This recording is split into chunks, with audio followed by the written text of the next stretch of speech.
Assalamualaikum warahmatullahi wabarakatuh. Alhamdulillah, alhamdulillahilladzi arsala rasulahu bil huda wa dinil haq liyudhhirahu 'alad dini kullihi wa kafa billahi syahida. Asyhadu an la ilaha illallah wa asyhadu anna Allahumma sholli ala Muhammad wa ala ali Muhammad kama shallaita ala Ibrahim wa ali Ibrahim innaka Hamidum Majid. Qala Allah ta'ala fi kitabil karim, a'udzu billahi minasyaitonir rajim.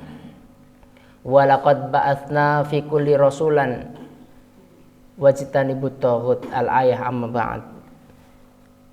Bapak Ibu jamaah salat subuh yang senantiasa dirahmati Allah Subhanahu wa taala.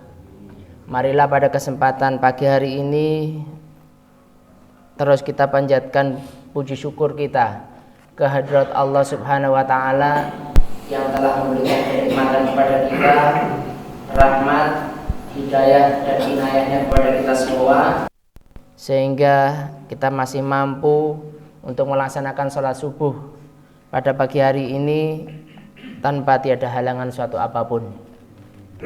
Tak lupa sholawat dan salam semoga senantiasa terlimpah curahkan kepada baginda Nabi besar Muhammad sallallahu alaihi wasallam yang menjadi panutan kita, menjadi suri tauladan kita, menjadikan contoh untuk kita semua, sehingga apa yang beliau contohkan, beliau lakukan dapat kita tiru dalam kehidupan kita sehari-hari.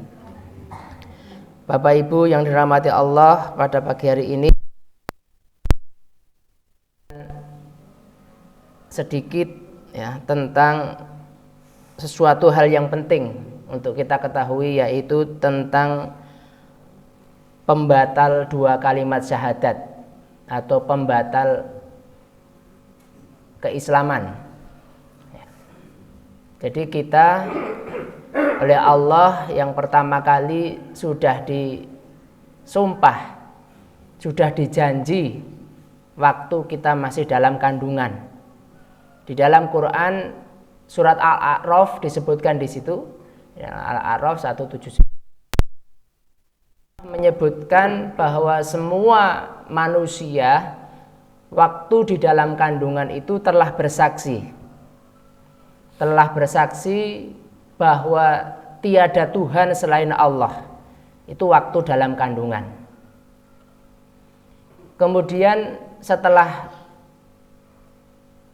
bayi, ya, belum bayi, masih janin atau yang masih berada di dalam perut itu keluar, ada yang 9 bulan 10 hari, ya, Bu, ya. Ada yang lebih, ada yang 10 bulan baru lahir. Nah, begitu keluar dari rahim ibunya, kemudian sang bayi itu akan mengikuti siapa orang tuanya. Kalau orang tuanya muslim,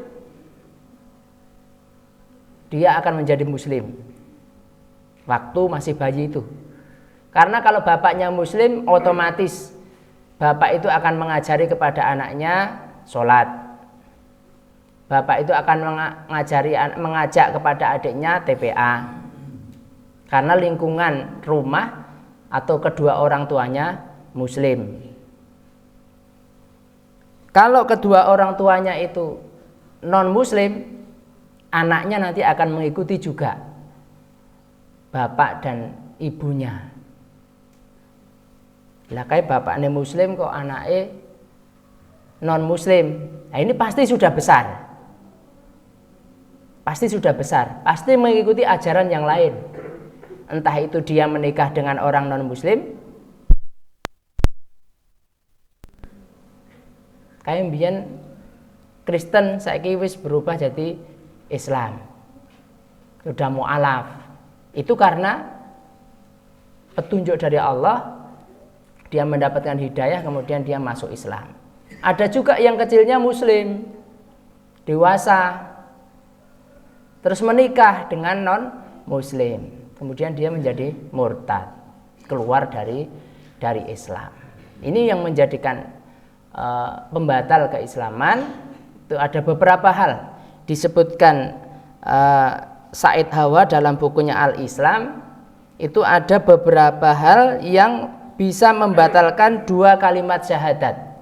Asyhadu alla ilaha illallah wa asyhadu anna muhammadar rasulullah. Itu bisa batal.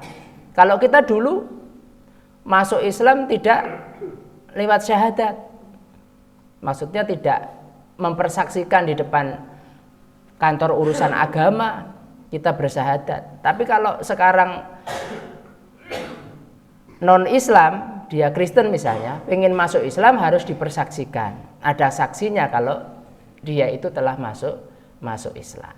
Kalau kita ini sudah dari lahir, sudah dari kandungan dulu sudah bersaksi. Kemudian lingkungan kita Islam, Muslim, sehingga kita menjadi orang Islam. Pembatal dua kalimat syahadat yang pertama menurut Said Hawa adalah bertawakal bukan kepada Allah. Jadi bertawakal bukan karena Allah, bukan kepada Allah tawakalnya, tapi kepada yang lain. Apa itu tawakal? Menurut bahasa, tawakal itu berasal dari kata tawakkalu, yang artinya bersandar atau mempercayakan. Itu tawakal. Jadi kita berusaha, kita ikhtiar, baru bertawakal. Memasrahkan, menyandarkan segala sesuatunya hanya kepada Allah, tidak kepada yang lain. Maka di dalam firman Allah surat Al-Maidah ayat 23 disebutkan, wa 'alallahi fatawakkalu in kuntum mu'minin, dan hanya kepada Allah hendaknya kamu bertawakal jika kamu benar-benar orang yang beriman. Tawakal hanya kepada Allah. Tawakal dibarengi dengan usaha dan ikhtiar. Jadi berusaha sekuat tenaga kita, misalnya dalam mencari rezeki, berusaha, bekerja sesuai dengan kemampuan kita masing-masing, berikhtiar, berusaha, berdoa, dan disandarkan kepada Allah. Dipercayakan, ya Allah, aku percaya kepada Engkau, Engkaulah yang maha memberi, kami hanya bisa berusaha. Ini. Jadi bertawakal hanya kepada Allah. Inilah bedanya dengan seorang muslim dengan seorang yang kafir. Ya.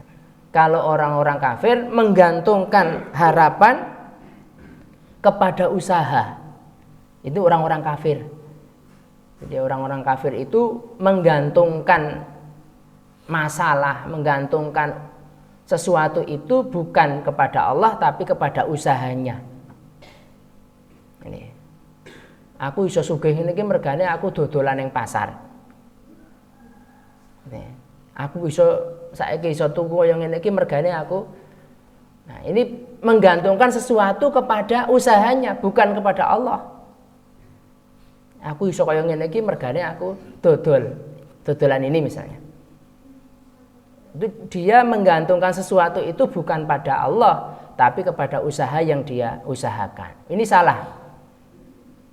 Jadi menggantungkan sesuatu, bertawakal sesuatu itu hanya kepada Allah setelah kita berikhtiar, setelah kita berusaha dan berdoa. Itu salah satu contohnya. Kemudian yang kedua, tidak mengakui bahwa semua nikmat lahir maupun batin adalah karunia Allah. Jadi nikmat ini kan ada dua, nikmat lahir dan nikmat batin. Dia tidak mengakui bahwa nikmat yang sudah diterima ini bukan dari Allah, tapi nikmat yang kita peroleh itu dari hasil usahanya sendiri, dan hasil dari yang dia usahakan. Maka ini bisa membatalkan dua kalimat syahadat, bisa membatalkan syahadat kita kalau kita beranggapan bahwa semua yang kita peroleh ini adalah dari hasil kita sendiri, bukan dari Allah. Ya, seperti kisah Fir'aun, ya, yang kemudian dia mengaku sebagai Tuhan. Dia tidak mengakui ketuhanan Allah. Dia mengakui bahwa dirinya yang telah mampu menjadi kaya raya. Kemudian kaumnya menyembah Fir'aun.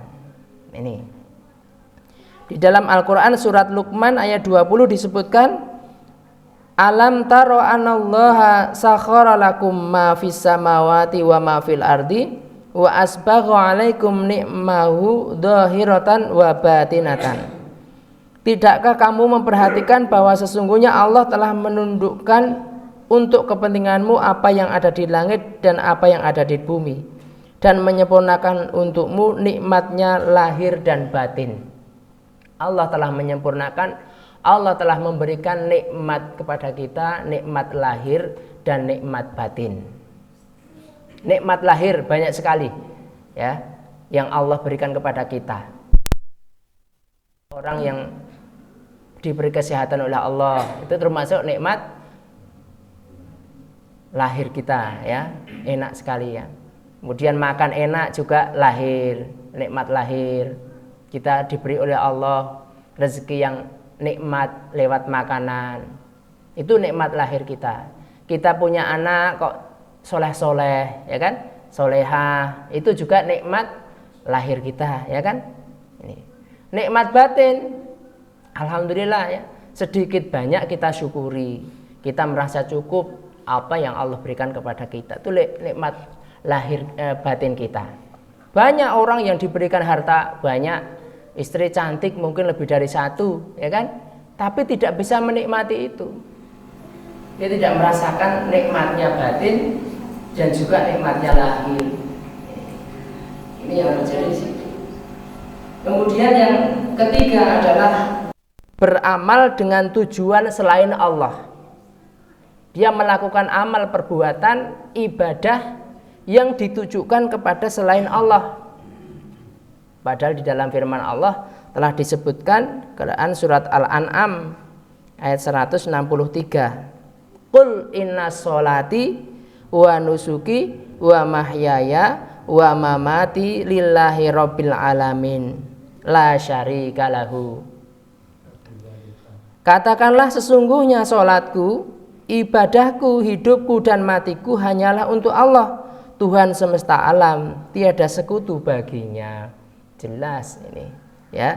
Tadi kalau ada orang yang beramal sesuatu, beramal melakukan ibadah tapi ditujukan kepada selain Allah juga banyak itu ya. Ibadah yang ditujukan kepada manusia, ibadah yang ditujukan kepada jin atau setan atau iblis. Nah, ini merupakan bersekutu. Maka di situ amalan itu bisa membatalkan dua kalimat syahadat. Di situ disebutkan sesungguhnya sholatku, ibadahku, ibadah macam-macam, hidupku dan matiku hanya milik Allah. Semuanya kita pasrahkan hanya kepada Allah. Kita beribadah, jangan sampai kita beribadah capek-capek ternyata hanya karena manusia, hanya selain Allah, itu kita sia-sia.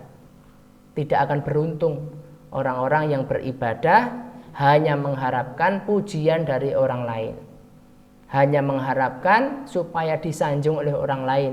Itu tidak ada manfaatnya sama sekali. Kemudian yang keempat, memberikan hak menghalalkan dan mengharamkan, hak memerintah dan melarang, hak menentukan syariat atau hukum pada hukumnya kepada selain Allah. Innal hukma ilallah. Hak untuk menentukan hukum itu hanyalah milik Allah semata. Jadi yang memberikan hak halal atau haram milik Allah. Ittahadu ahbarohum wa ruhbanahum arbabam min dunillah. Mereka menjadi orang-orang alim dan rohib-rohib mereka sebagai Tuhan selain Allah. Jadi mereka orang-orang Yahudi dan Nasrani telah mempertuhankan rahib-rahib mereka, telah mempertuhankan pendeta-pendeta mereka. Jadi tidak bertuhan kepada Allah, tapi bertuhan kepada rahib, kepada para pendeta, manut apa yang dikatakan oleh pendeta. yang tanpa dasar dari Al-Quran, tanpa dasar dari hadis, tapi berdasarkan kemauannya sendiri, berdasarkan akalnya sendiri. Ini bisa kan 2 kalimat syahadat ini batal. Kemudian yang kelima adalah taat secara mutlak kepada selain Allah dan Rasulullah. Jadi betul-betul dia mengabdikan diri bukan kepada Allah, bukan kepada Rasulullah, tapi pada selainnya. Misalnya pemimpin, dia sangat taat sekali kepada pemimpin itu, padahal pemimpin itu telah berbuat dosa, buat maksiat, hanya karena mungkin takut jabatannya lepas, ya, mungkin karena nanti bisa kemudian dipecat dan lain sebagainya, sehingga dia manut-manut saja apa yang diperintahkan oleh pemimpin itu. Jadi pokoknya sami'na wa ata'na, nek pemimpinku akon ngene aku melu. Ya, padahal belum tentu benar, padahal itu maksiat, padahal tapi karena jabatan, tapi karena pekerjaan, sehingga apa? Dia mengorbankan keislaman, taat secara mutlak kepada para pemimpin, pada para bos, orang yang bekerja misalnya dengan orang Cina atau dengan orang Islam, tapi dia tidak melaksanakan syariat Islam, sehingga kita bekerja itu ibadah kita dikekang, tidak ada waktu untuk ibadah misalnya, ya. Waktunya sholat asar tidak ada waktu, pokoknya harus bekerja sampai dengan sore maghrib gitu. Maka ini bisa menyebabkan batalnya keislaman kita, syahadat kita, kalau kita taat secara mutlak, ya, mempercayai secara mutlak kepada selain Allah dan Rasulullah. Di dalam sebuah maksiatil khalqi, tidak ada ketaatan kepada makhluk, ketaatan manapun untuk mendurhakai sang khalik, ya. Kemudian dalam firman Allah, Quran surat Asy-Syura ayat 151, dan janganlah kamu menaati perintah orang-orang yang melewati batas, yang membuat kerusakan di muka bumi dan tidak mengadakan perbaikan. Mentaati perintah orang-orang yang melampaui batas tadi, ya. Batasannya harus sholat, tapi dia kekang untuk tidak sholat. Pemimpin mengajak kepada kemaksiatan, perbuatan dosa. Ayo kita korupsi bareng-bareng misalnya. Itu merupakan ketaatan secara mutlak kepada para pemimpin tadi. Kemudian yang keenam, tidak menegakkan hukum Allah. Wa man lam yahkum bima anzalallahu faulaika humul kafirun. Barang siapa yang tidak berhukum dengan hukum yang diturunkan Allah, maka mereka adalah orang-orang kafir. Quran surat Al-Maidah ayat 44. Indonesia ini berhukum berdasarkan hukum perdata, bukan hukum Islam. Maka orang-orang yang Islamnya itu sudah Islamnya radikal mengatakan hukum di negara kita ini kafir, hukum orang-orang kafir, sehingga apa? Mereka terus pengen mengganti Pancasila, terus pengen mengganti Undang-Undang Dasar 45, terus memberontak Indonesia. Itu anggapan mereka seperti itu. Kalau kita telusuri dari Pancasila saja sudah mengandung hukum Islam, berketuhanan yang maha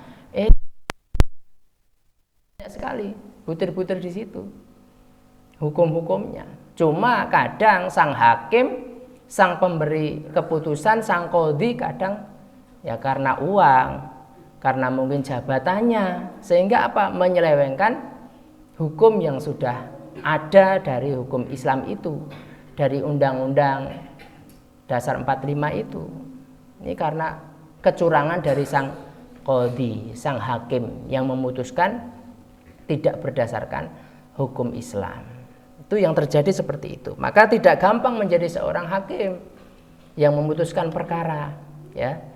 Orang yang mencuri timun misalnya kan dihukum seberat-beratnya. Orang yang korupsi triliunan ya bebas berkeliaran. Di penjara pun masih di penjara yang VIP, bisa nonton TV, bisa kemana-mana. Ya, dulu kasus pajak itu ya, Gayus Tambunan itu juga ya setelah beberapa bulan sudah tidak lagi. Kasus Sambo sampai sekarang sudah tidak ada berita lagi. Apakah dia berkeliaran di mana-mana atau sudah dihukum sesuai dengan perbuatannya. Nah, kita sebagai penonton ya, sebagai penonton, sebagai pendengar hanya mengikuti. Yang jelas yang bertanggung jawab adalah orang-orang yang mengurusi kasus itu, orang-orang yang mengurusi tentang hukuman itu. Kemudian yang ketujuh yang membatalkan 2 kalimat syahadat adalah membenci Islam keseluruhan atau sebagiannya. Itu membenci kepada Islam. Di orang-orang yang benci kepada Islam, orang-orang yang benci kepada sebagian dari ajaran Islam, ini mereka telah keluar dari Islam.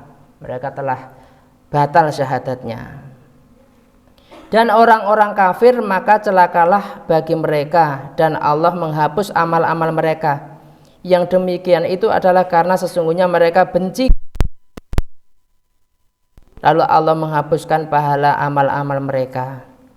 Quran surat Muhammad ayat 8 sampai 9. Kemudian yang ke-8, mencintai kehidupan dunia melebihi akhirat atau menjadikan dunia segala-galanya.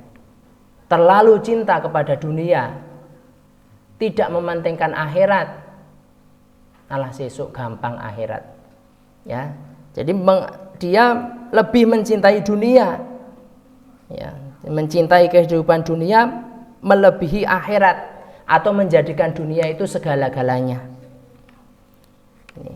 Itu orang-orang yang akan batal 2 kalimat syahadatnya.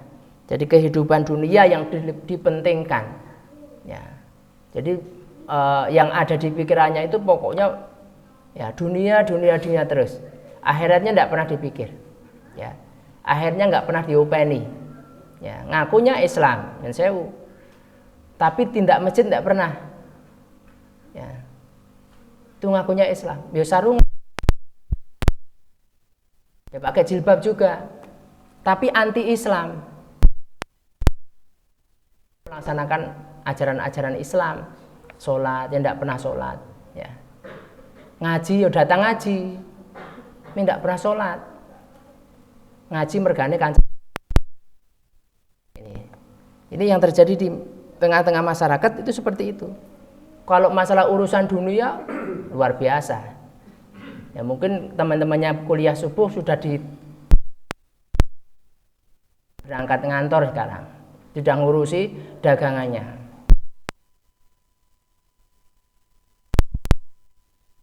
Iya, ini bisa batal syahadatnya.